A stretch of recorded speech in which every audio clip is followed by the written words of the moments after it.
This is the circuit I want to investigate first using resistors. I have a 9-volt power supply.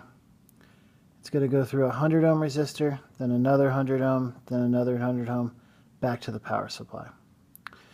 What we're interested in is both the voltage across a resistor and the current through the circuit. So as we discussed before, to measure the voltage across a resistor, I'm going to actually physically measure across it. I'll put a voltmeter like this over the first one. I'm then going to also measure current, and current actually has to be put into the circuit. We put the ammeter in the circuit. I'm going to put it right after the positive side of the battery. So I'll show you what the setup circuit looks like after I do that. So here's the setup circuit.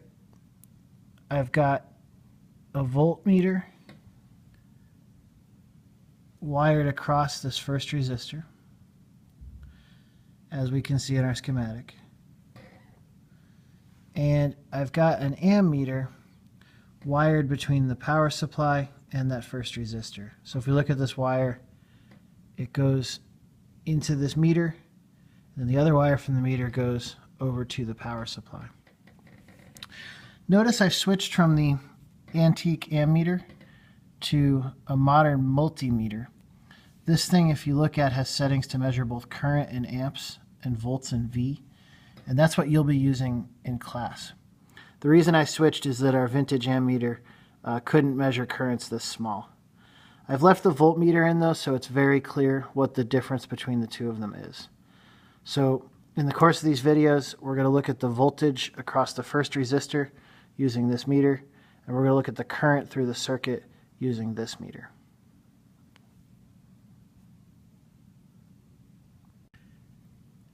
In the previous video, I used the analogy of traffic on the highway and construction zones as a reason why adding more resistors in series seems to slow down the current through a circuit, just like it would slow down traffic on a highway.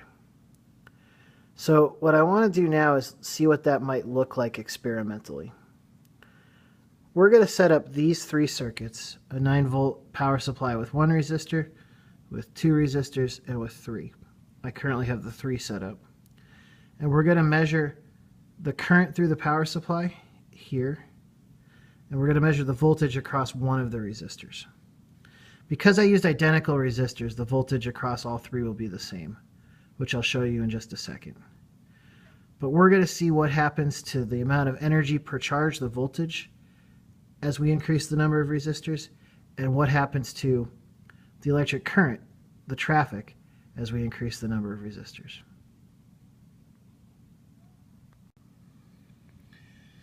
I know I just am measuring the voltage across one resistor. Because I used identical resistors, the voltage will always be the same. So if you watch, I'll try the second resistor.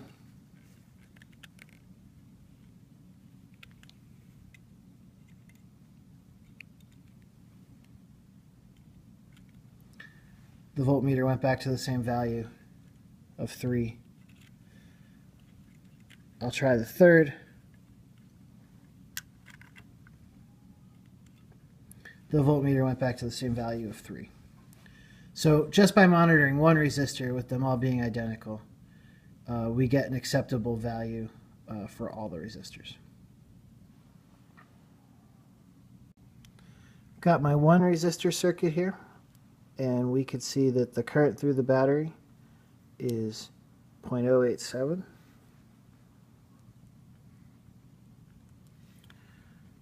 And my voltage is a little less than 9.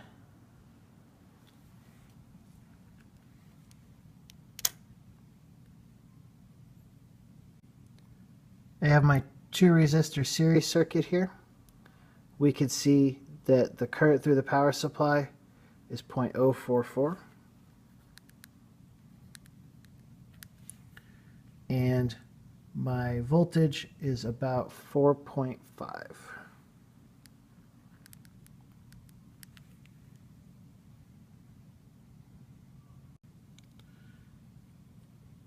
So I've got my 3 resistors here.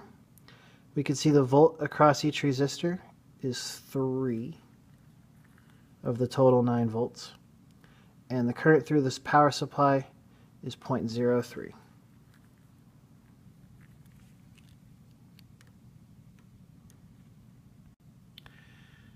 So we can see here that the metaphor of a traffic jam getting worse and worse as you add more and more construction zones works pretty well to describe what happens to the current through a circuit as you add more resistors.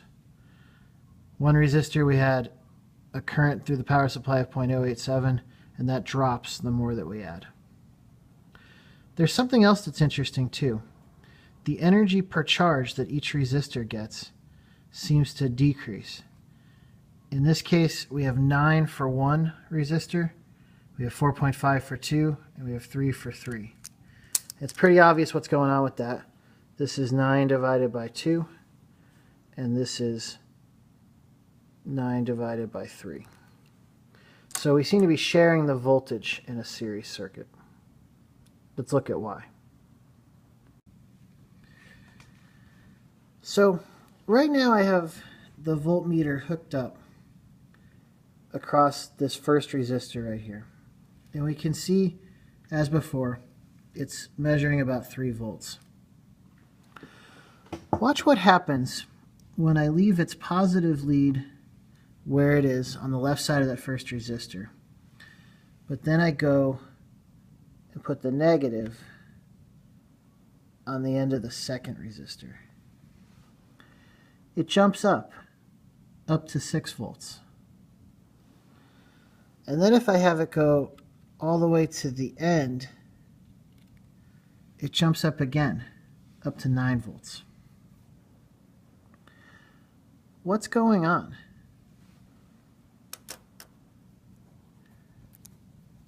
Well, let's look at our circuit.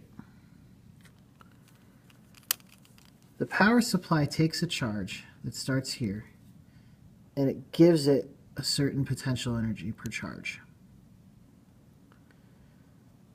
If that's going to go all the way through the circuit and return to where it started, it's kind of like if you went on a hike. You park your car, you go up a mountain, you got to come back down.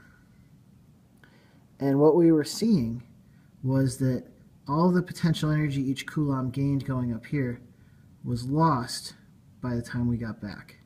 Since these are 3 identical resistors, the amount of energy lost per resistor was the same. So we lost 3 joules per coulomb here, 3 joules per coulomb here, 3 joules per coulomb here. That's why we shared the voltage.